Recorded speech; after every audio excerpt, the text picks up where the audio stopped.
John chapter 13. Before the Passover festival, Jesus knew that his hour had come to depart from this world to the Father.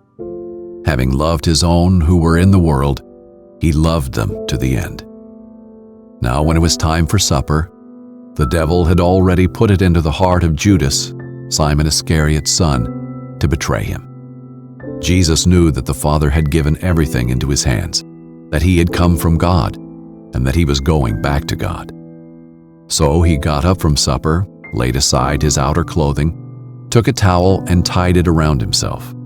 Next, he poured water into a basin and began to wash his disciples' feet and to dry them with the towel tied around him. He came to Simon Peter, who asked him, "Lord, are you going to wash my feet?" Jesus answered him, "What I'm doing you don't realize now, but afterward you will understand." "You will never wash my feet," Peter said. Jesus replied, "If I don't wash you, you have no part with me." Simon Peter said to him, "Lord, not only my feet, but also my hands and my head." "One who is bathed," Jesus told him, "doesn't need to wash anything except his feet, but he is completely clean. You are clean, but not all of you." For he knew who would betray him. This is why he said, "Not all of you are clean." When Jesus had washed their feet and put on his outer clothing, he reclined again and said to them, "Do you know what I have done for you? You call me teacher and Lord, and you are speaking rightly, since that is what I am. So if I, your Lord and teacher, have washed your feet, you also ought to wash one another's feet. For I have given you an example, that you also should do just as I have done for you. Truly I tell you, a servant is not greater than his master, and a messenger is not greater than the one who sent him. If you know these things, you are blessed if you do them. I'm not speaking about all of you. I know those I have chosen, but the scripture must be fulfilled. The one who eats my bread has raised his heel against me. I am telling you now before it happens, so that when it does happen, you will believe that I am he. Truly I tell you, whoever receives anyone I send receives me, and the one who receives me receives him who sent me." When Jesus had said this, he was troubled in his spirit and testified, "Truly I tell you, one of you will betray me."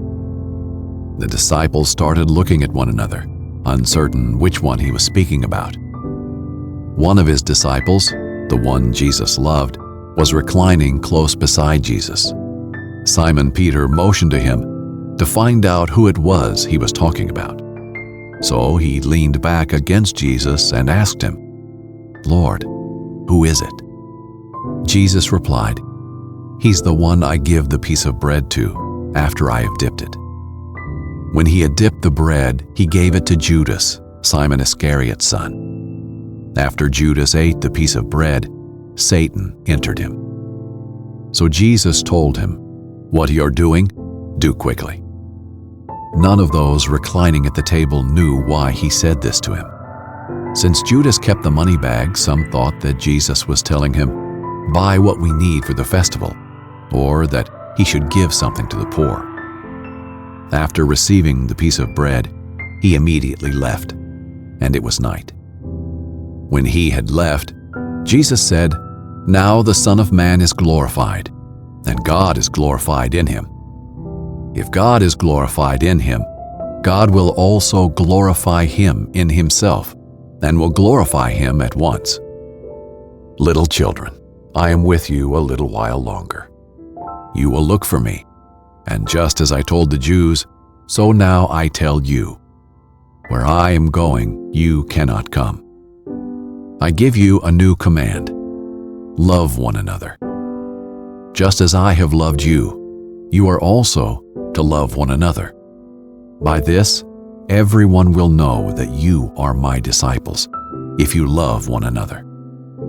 "Lord," Simon Peter said to him, "where are you going?" Jesus answered, "Where I am going, you cannot follow me now, but you will follow later." "Lord," Peter asked, "why can't I follow you now? I will lay down my life for you."